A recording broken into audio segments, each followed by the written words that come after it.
Chat feedback down here, though. Yes. He couldn't stay as the French come. He had to come. I feel like, yeah. I mean, okay. Well, let's pause it up for today here. Yeah. And we'll give jump them in. another chance next time. Yeah, they'll get a second bite of the cherry with a bit more preparation time for our brave wildcards and Northern Lights. Hello there, everyone, and welcome back to the third and final day of the 3-day war. And lots has happened in the previous 2 sessions. Oh yeah. For us to tell you about. So, if you haven't watched either of the 2 previous streams, essentially we had 4 factions of 3 teams, each with a series of specific objectives they had to complete. These might have been taking a certain province, having the largest navy, or forcing China to beat Japan via lend-lease and volunteers and that kind of thing. But what's happened now is over the first 2 sessions, the Central Powers, one of our factions, dominated quite a lot, really.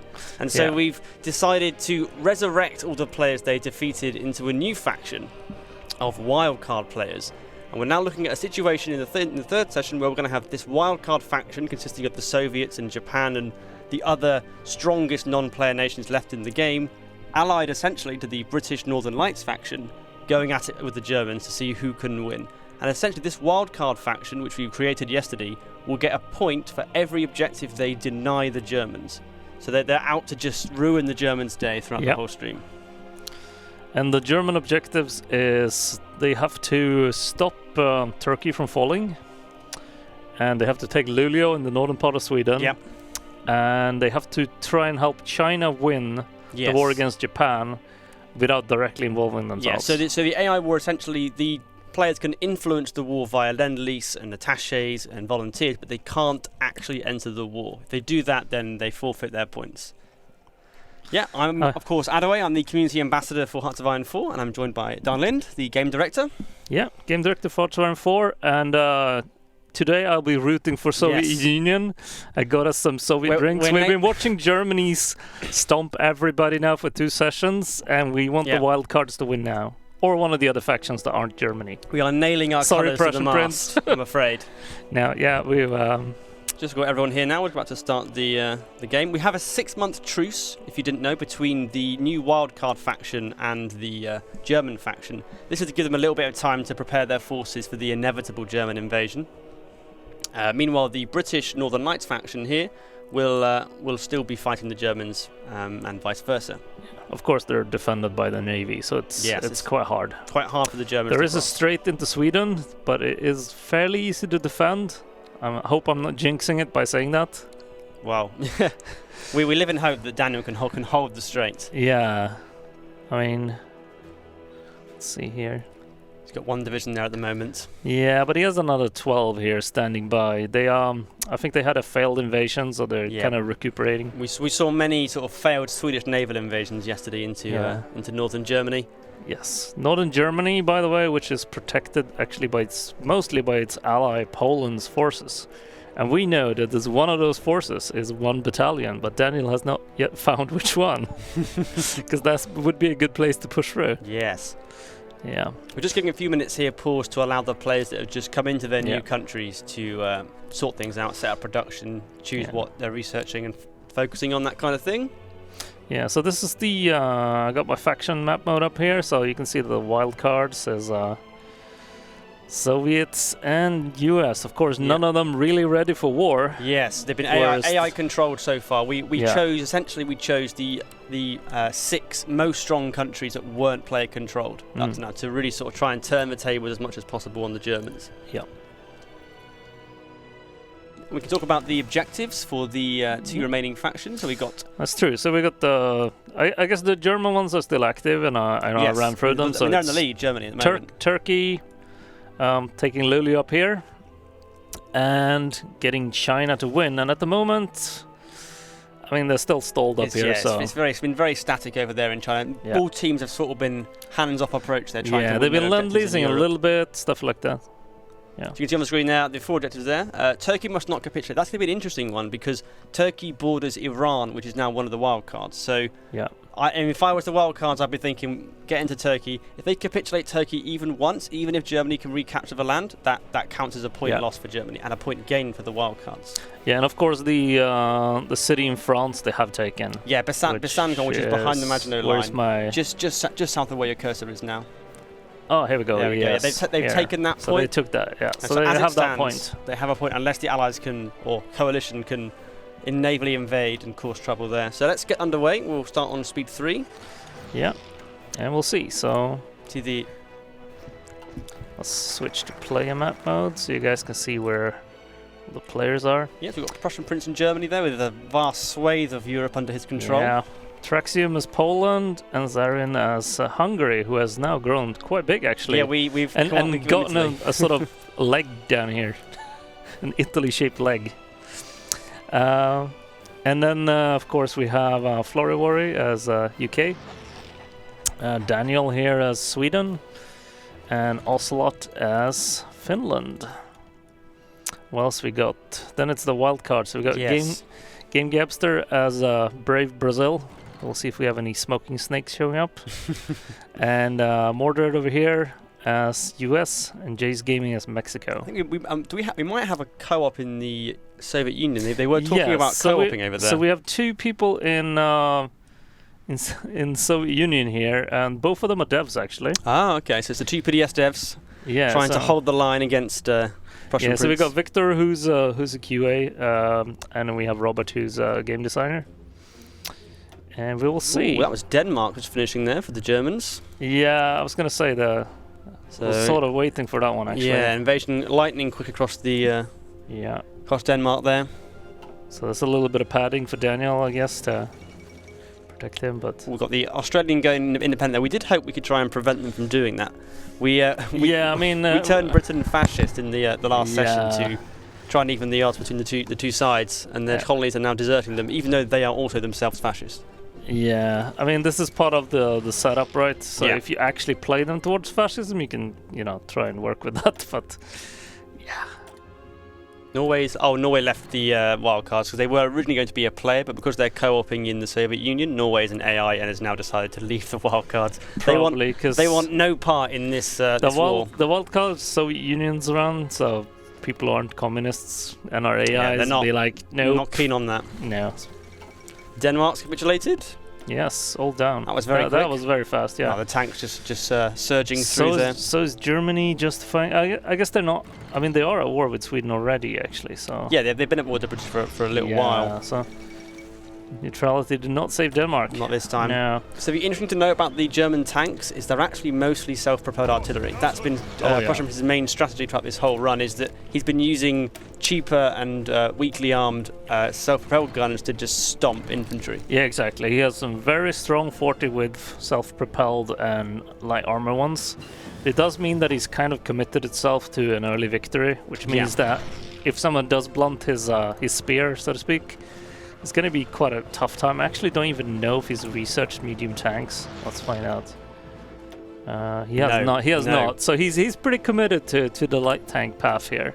It does mean, of course, though, that those light tank divisions or SPA divisions can in fact be pierced by anti-air guns. Yep. So they're really weakly armoured. The problem is nobody else built a defense-focused force. No. But perhaps now at the time, the Soviet Union can do something about it. Yeah, get some anti-tank guns or even just anti-air guns into their divisions, and they can. Yeah, because I think they only have about five light armor divisions otherwise to deal with the threat. And we can see that Germany is planning a series of invasions into Sweden. So Sweden's committed entirely to defending that one province. Yeah, they probably should spread it out a little bit. They got any port defences? Or some? On the ports themselves, they got one here. Actually. But if they land all across here, they'll be able to cut off and stuff. Yeah, so. they coincide with an attack across the strait. Yeah, let's see. Quite hard to deal with. There's tanks as well. See how long the timing is for this.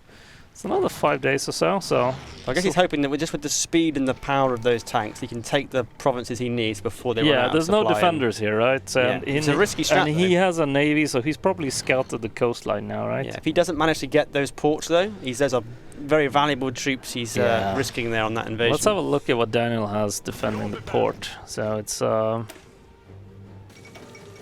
pretty standard infantry, a bit of artillery in there. Lots support anti-air. That'd be good against because Germany has air superiority. Yeah. So that'll help his divisions defend against that. Well, we haven't assigned them yet, but I assume he will when he moves in. Yeah. Meanwhile, off to the south, Hungary has just finished eating up Bulgaria. Down there. Greece still standing strong. Yeah. The heroes of the last. The heroes of the last war. The undefeated. The undefeated Greeks. Yes. Yeah, Lithuania as well is being just crushed. crumbles left. Alright, I'm gonna be watching this invasion because it's about to land. Ooh, tanks oh in. dear, that's a lot of tanks. I mean, if this goes badly, he's going to be losing half his tank force. He's just chewing through those infantry divisions, though, as they try and defend. And there goes their support immediately. Oh dear. He's got if he cuts the Swedish troops off, Daniel is in a world gotta of split trouble. your forces. Ouch. I mean, actually, he is. They can't get round fast enough. The infantry. Oh no. Yeah, that's a big problem. Dear. These are really, really fast, right? Yeah, because he went for lights, not mediums. We're looking at. I looked at it when they was out of supply. Yeah. Yeah. But normally 12 kph means they're rapid. Oh dear. Yeah, this is not looking too good for Daniel. I think he's being overrun. He can't even withdraw fast enough. No. Oh dear. This will be a second point for the. I mean, Germans maybe when they get up north. is the Finnish troops moving in the defenders down? Well, there's some British ones there. UK is moving down some stuff here, but I mean, there are some good rivers there they can defend, so they might be able to just there's some rivers. There's no forts or anything up here, though. No. The Finnish forces are coming around. Crossing rivers into woods. That's some pretty hefty territory debuffs there. Yeah, and it's not great for these kind of tanks. Well, we'll see what happens. He's eating up. Now Stockholm's fallen. Yeah. Oh dear. They're just about taking my hometown now, so. Doing a lightning advance through Sweden there. Yeah. Oh dear. I guess Daniel was just certain that they'd be coming across that strait. Yeah. In fact, they were navally invading. Or their organization's too low. They can't get in position fast enough. No, he's rushing though, so we'll see what happens. Because he wants to bounce that river line before they can get organization and entrenchment up. Because I mean, his forces can. But they're so overstretched. Yeah.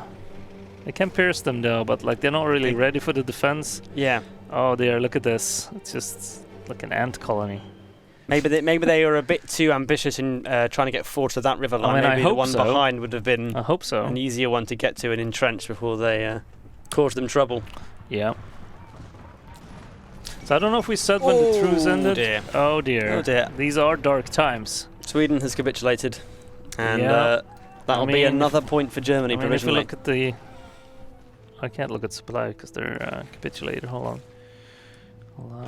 Lots of encircled, lots of British and Finnish divisions there. All cut off now. They got a port. They got a little bit of supply coming in. It's not a great supply situation. Not enough. Up against those tanks now. Yeah. Oh, ouch. Yeah. This is not looking too good for them. No, not at all. No. As you said, like this is an extremely strong strategy. You kind of need to specifically build it. It's strange. We didn't have that until much later on in the session yesterday. Yeah, let's just resync. So the usually truce it doesn't come back after one. So the truce we've got with the wild cards that lasted until the 1st of November 1938. So it was a 6-month truce, and we were at the end of April. So yeah, it's about right.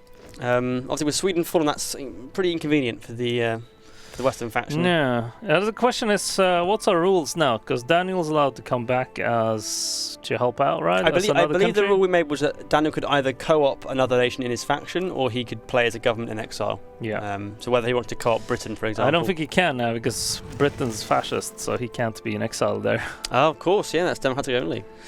So he would have to co-op, I guess. Maybe we could have 3 players in the Soviet Union. Anyone got the info? Yes, I was just thinking we should show the SK division again on screen. Switch back to. Actually, we can show the whole setup here. Oh, actually, he's built one more. So, this is how these guys are set up.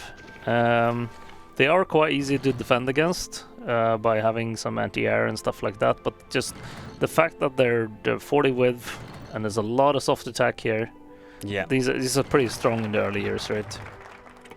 a medium tank divisions would eat these, but like nobody has access to that yet. It's essentially Prussians gambled that in the early game, he's going to be fighting mostly infantry. There aren't going to be many divisions with lots of hardness, so the soft attack on those SPA is just going to shred infantry divisions. And you can see his infantry divisions are pretty bare bones. He just has a little bit of support anti-air here, I presume, to help out with it's the piercing they give. They got a little bit of piercing. So even that division can pierce the SPAs, but it doesn't matter when there's that much firepower in your face. They're putting down so much damage. It's just impossible for them to react. Soviets have just finished researching anti-tank guns, so they're taking measures to try and deal with this. Let's see what Finland's doing here, because there's troops moving in. I guess, did they lose most of their forces? Yeah, I think they were mostly encircled in the Swedish pocket. So now, ouch! I mean, with no there's Finland, 5 brave divisions here. But I mean, if you compare to how these guys are doing, they're very tiny garrison divisions only. It seems it's like a very, very large front for the Germans into Russia now. If they take Finland, it's going to be a very long front between the Central Powers and the wildcards. That is true. I mean, they do have a fairly long... I mean, they're down to 60 infantry. I feel like they had more. They've lost 2 artillery somewhere. Tank divisions, right? They had 16 before, so they've lost some somewhere. Yeah. No, it was 14, because we went further last time. So I think they had 14. Yes. We had some good play, actually, down in Yugoslavia, where they almost lost 3 of them. Yeah. Naval invasion of Gotland there. Gotland is holding out. The last Swedish bastion of resistance. Yeah, there's not much defense though. Finland is being cut in half at the moment by those German tank columns. Oh dear. There's just nothing standing in their way. Switch back to Finland. Yeah, there's not much point. I'll switch to Germany because there's no Finnish troops that will. Yeah. So there's just nothing there. They're just allegedly driving through the Finnish countryside. Yeah. Ouch. Oh dear. Yeah. So I guess meanwhile they're eating Finland here. Maybe we should have a look to see what's going on down. Lots of naval raiding there happening in the channel. Oh yeah. I think the Germans are. So it's a reverse. It's German convoys being raided by the British. Yeah, they're shipping a lot of stuff through here. So they're getting massacred, aren't they? By those cruisers. They probably should set the area to avoid, or... I mean, have they got any planes over the English Channel? I doubt it. Oh, you mean the British? No, I meant the Germans, but no, they haven't. No. They've just surrendered it entirely. I would have thought maybe they might get some fighters to counteract, presumably the naval bombers the British are using on that area. Yeah, I think they're doing both. They're using every plane they have, as well as their navies, right? I think they're preparing for a cross-channel invasion. I can't see any troops. There might be Americans on their way somewhere. Yeah, these are just airplanes assigned. I don't think the Americans are ready yet. Yeah, it's a trouble because it was AI for so long. It takes a long time for the player to really militarize the country. Let's go and have a look. So they got 18 military factories, which is like they've gotten 8 more, I think, since we started. They've gained some. Of course, it is only 1938. We don't realize we've been playing for 3 sessions now, and there's been lots happening, but it is only 1938. We've been mainly on like speed 2 and 3, so much going on. The giant is awakening, though. Oh, but is it going to be quick enough, though? Yeah, that's the problem. They haven't got long. And there goes Finland. Because Germany is only strong relative to the others, right? Yeah, it's not. I mean, it's got 151 150 factories. So not far off 10 times what the Americans have got. Yeah, and actually had most of the stuff puppeted, but we felt it would be fair to give them some of the territory. Yeah, so originally the players that were beaten in the French and Mediterranean factions were puppeted by the Germans, and they were then playing for the Germans, having been defeated. But when we made the wildcards, we decided to annex all of those countries back into Germany, except for Greece, because Greece was untouched and deserved to be independent. Yep. Yeah, we can have a look at the casualties for Germany. It's just going to take a not very high, if I remember rightly. From before. Because they've been mainly they've been letting the armor do the work, right? Yeah. And then everything else is just there to hold the line. So it's been using its allies quite effectively at doing that as well. So they have 182,000 casualties, and because this is a new war. The last war was it 2 million? Yeah, there were lots more on the opposing Germany side for sure. Yeah. So I guess we're basically waiting now for because I don't think they're going to be launching into UK. So no, I think we're basically waiting for the. We're waiting for like the truce to end now, I guess. Talk about the sale and what we got launching today. So the whole reason we're doing this, other than watching this carnage and drinking lemonade, and today we released the 1.7 patch and 2 cosmetic DLCs. So we have like a really big tank pack, like 3D models, like 50 plus, and then there's a radio pack as well with like I can show it on my screen. Do not have the all of the stuff because this is actually a build that is older than the thing we released. But we didn't want to change the builds halfway through the streaming, so actually I'm missing some of the DLCs and stuff in here. But this is what the new player looks like, and we have the new music like organized into radio stations, so it makes it easier to kind of pick out what you want to play. I can absolutely recommend Radio Commenton. It's very good. Some of the Russian music. Yeah, it's pretty good. I like the Allies one as well. We've got Germans pushing through Gotland now. Yeah, they've taken that province. Took surprisingly long. I guess they needed to get like they did with the tanks as well. It's like there's no fear here. Completely overkill there with the tanks. Yeah. No, I don't think this one has the. I can switch to Japan. Check if they have some of the new DLCs. I don't think this build does though. Let's have a look at the super heavy anti-tank. Oh, actually, we do have heavy anti-tank. That's quite something. That's how you roll. I mean, it's heavy anti-tank, right? Piercing 140 piercing on that tank there. Yeah. So. Yes. And a big lend-lease to China actually. But yes, we do have the new models. Of course, everybody's rocking like early game tech, so you're not going to see that much of it. Yeah. Look at China's lend-lease screen because I think something that's come in from the Germans. The Germans are sending a lot. Lots and lots of guns. Holy moly! That's I guess everything that they captured all their back catalogue of the various guns from Italy and from. Their own guns. We'll see if that can turn the tide though. Is there anything? Because nobody's sending Japan anything. I guess, there's nothing spare. They're going to have to try and dislodge Germany, right? Yeah. So the question is if this is enough, because at the moment it actually looks like Japan has sort of broken the initial stalemate. Yeah, there's just so many Chinese divisions though, and if they can get them equipped. They got green air tougher. Here, and I mean actually the combats are sort of. Let's have a look at what's the deficiency here for China. 26,000. So that lend-lease is going to make that up because they were sending an awful lot of guns. So because a lot of their forces are not at full strength, right? I mean, perhaps they've seen that the Japanese are beginning to break through a bit and decided to try and stiffen the Chinese resolve with some extra guns. It takes a month to get there though, so once they're on the back foot, it's going to be harder to recuperate. We got a very large US force just landed in northern Russia. Oh. Lots of divisions here. So wait, I was looking for invasions. I just realized they're in the same faction. They've landed in near Archangel. All right. Archangel? Is it called that? Yes, Archangel. Yes. There was some. This is the place that they brought in Arctic convoys. Yeah, I was thinking. Yeah, well, I'm also talking about. It's a historically good place, I guess. Also where Western troops landed during the Civil War was up there. All right, I'm gonna switch to US to find out what kind of divisions this is. No anti-tank or anti-air in them, from what I can see. No. There's a little bit of artillery. Standard infantry, not even 20 width. So they've got a long way to go, the Americans, to sort of get some real skin in the game. They should at least get some anti-air in there to deal with the piercing, I think. Just one, because anti-air is really cheap to make. Towed anti-air is really cheap. It's just one support company of it will add you enough piercing to make a difference. It's kind of interesting. The Russians seems to be falling back. Maybe they're giving up this whole part. It's too easy to get encircled. Have a look at their fullback line.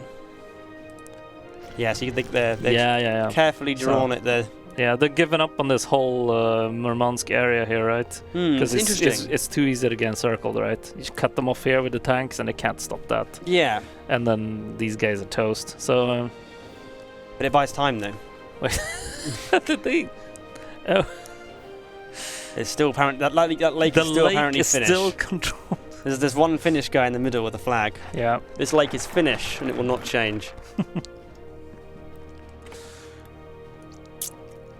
Oh, there's Brazilian troops manning probably freezing their asses off, probably. Turkey's up. Wait. Turkey? I believe we had a rule that they Was? I believe they weren't allowed to attack Turkey until the truce was up. No one's in Turkey. The Soviet Union have declared war on Turkey, and they've broken the truce that was designed to protect them from Germany. I guess. You weren't supposed to attack Turkey whilst the truce between you and the Germans was in place. Oh, but they can't defend Turkey because they're not allowed to attack you, right? I'm reliably informed that you were told not to attack them. Yeah.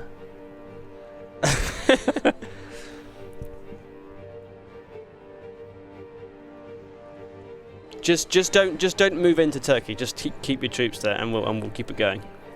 Yeah. Okay. All right. Okay. Right. So we'll just hold them there, and they won't gain. And the Germans will not move troops in because they probably can do it now if Turkey joins their faction. All right. Let's unpause. All right. Yeah. I guess people really want to win now. It's gonna be tough though for the Soviets. They probably didn't really. I'm sure it wasn't deliberate. No. Probably went. Oh, so those British colonies have now declared independence and then joined Britain's faction. It's nice. We'll fight with you, but we won't be your puppet. I mean, there's a difference. I guess so. Yeah, it's true. Oh dear. They attacked other people now as well. Who have they gone for? I think it's AI. Yeah, the Kingdom of Romania is. Do they still exist, the Romanians? I think it's just because they're in a war, like still as like. Well, technically. Maybe the message. Maybe they were just calling people in who were already in the war. Oh, it's because like they actually joined the Northern Lights before, and they never, then technically it's never it's the puppets. Okay, it's the puppets joining the war, being called in by Romania for some reason. Yeah.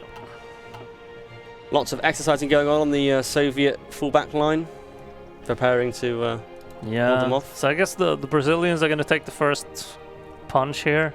Yeah, to try and slow them down as much as possible, I suppose. Yeah. Well, definitely giving up on the Soviet Kiwi Empire War. What? We look at the Turkey. We look at the Russian production. The top of their list at the moment. We have 16 factories on tow down to here. Oh, so they've got a very clear plan here, and it's pierce those tanks. Mm-hmm. 30 on infantry weapons. Yeah, I mean, if they can keep this up, it's they have to stop the tanks. If they can beat the tanks, they can beat the Germans. But the problem is like with Germany's industry. He's ahead. Russia's got 71. Like so they probably kept building. In fact, twice as much stuff. They have a little invasion plan here as well. Actually. I mean, how are they going to get naval superiority? Because we annexed France into them. They might just be to scare them. They only have 6 divisions assigned to this. Because France's navy disappeared when we annexed France into Germany. But yeah, we got. Or just more nations. Wait a minute. Their top production at the moment is transport planes. Okay, so they're gonna try and do some kind of paradrop strategy, perhaps. Prussian Prince did say before he had plans, so perhaps. I guess those are the plans. Perhaps this is what he meant. He has not moved on though. He's still pumping out his. Lots of fighters. He's not gone to fighter 2s. Well, he can't move. We're still too early. It feels like we've been playing for so long. Yeah. We're still only Yugoslavia had fighter 2s. Yeah, they rushed them very quickly. There's a lot of AI Pakistan wars. declared war on free India, which is interesting. Yeah, so that's a civil war. You could sort of see. I guess I don't know. It's an AI.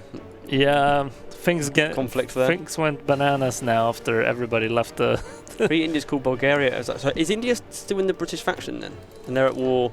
They win the Northern Lights. And Pakistan is not in a faction, as a fascist, but they're at war with Bulgaria, who have capitulated. Oh dear. That's the ally Pakistan needs. It's Bulgaria. Yeah. We are less than a month away now from the start, from the end of the truce. So what do we want to see where people are prepared? Well, clearly a big lunge going to go into Turkey. Oh yeah, I was going to check the tech. So he seems to be holding distracted probably. Yeah, it probably is. Unless he's waiting for 1939 industry techs. It has paratroopers 1, but it hasn't gone past, but those are 39, so... It could just be 39 industry techs he's going to take ahead of time once his bars have accrued. Yeah.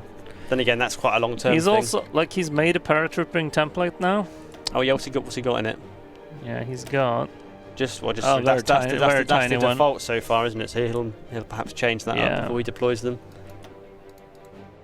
So justification from Hungary to the Soviet Union has just finished, and there's wars. Still these puppets being pulled in. Yes, this Pakistani AI war. So Sweden exists again. Guess where Sweden exists? I don't know. Begins with S. Oh. Here we go. So that's occupied because France was obviously on the fascist side. I don't know if I can switch to that's now been given to Sweden. Like oh dear. Finland seeks Swedish support. I think it's too late, guys. It's you're just 15 days to go now. Well, a bit less than that actually. Alright, so Sweden's also doing paratrooper research here. There's going to be crazy paratroopers, aren't we, in the last closing days of this battle. Maybe they're trying to do the most of the manpower or something by having like more elite. Well, yeah, they've got 2.7 thousand manpower there. That's all they've got. Yeah. British are calling Estonia in. Estonia have already capitulated. Don't worry about that. Yeah, it's this Pakistani-British war is just escalating. Like everyone's piling in on both sides. Yeah. Be fun if the AIs just sort of start controlling this conflict now. And there could be some interaction through here, right? I mean, if the Free India wins, that's a British, accidental AI member of their faction. Although it was a puppet, of course, of Britain. So they can't interfere directly with the Chinese-Japanese war. But we can't really fault them if the AI does. Yeah, though, right? other than Lend-Lease, you can't send volunteers when you're at war. So until peace broke out between the players, they can't actually interfere massively. And they've all sort of gone war right from the very beginning. Yeah, so US is doing anti-tank here. Oh yeah, that's their priority there. Yeah, tanks, artillery. Probably would have been enough with anti-air. On the other hand, what if he just jumps his armor a little bit? I mean, he hasn't actually. He's not even researched anything for upgrade his tank. He's not even tried to put more tanks in his. No, but he could probably switch to. He's got level 2 light tanks. He could switch to a higher concentration of tanks, maybe to get around it. I think the ones he's filling now are level 2 light tank SBA. So. I was going to say they're not training anything, and here we go. And the truce is over. Yes. So we are into November 1938. There's Hungary declaring war on Germany.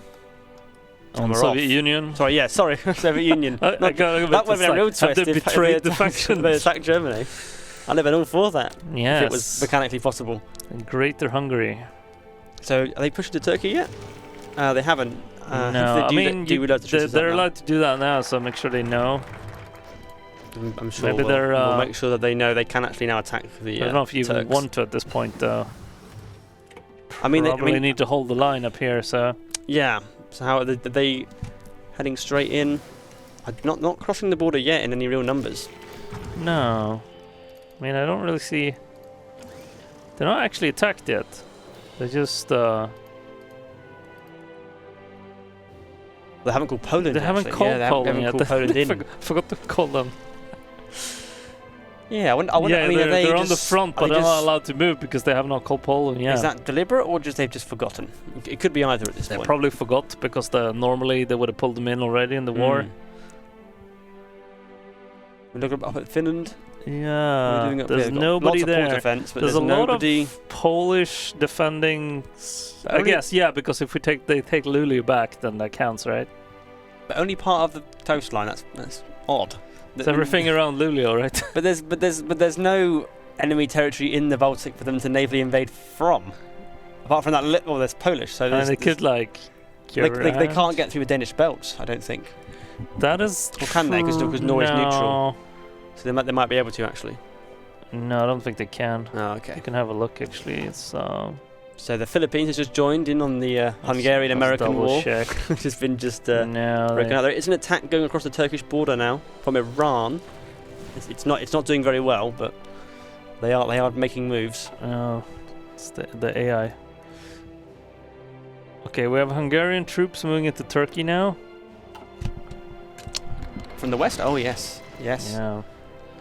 I mean, there's a line there around Ankara they're forming, so they're not going to try and hold the border. There's a Turkish attack plan in. But so long as they hold the capital, considering Istanbul is the other side of that line, they won't capitulate. Okay, so they are moving in now, right? Yeah, here they go. Yeah. Alright, I'll switch back to German front.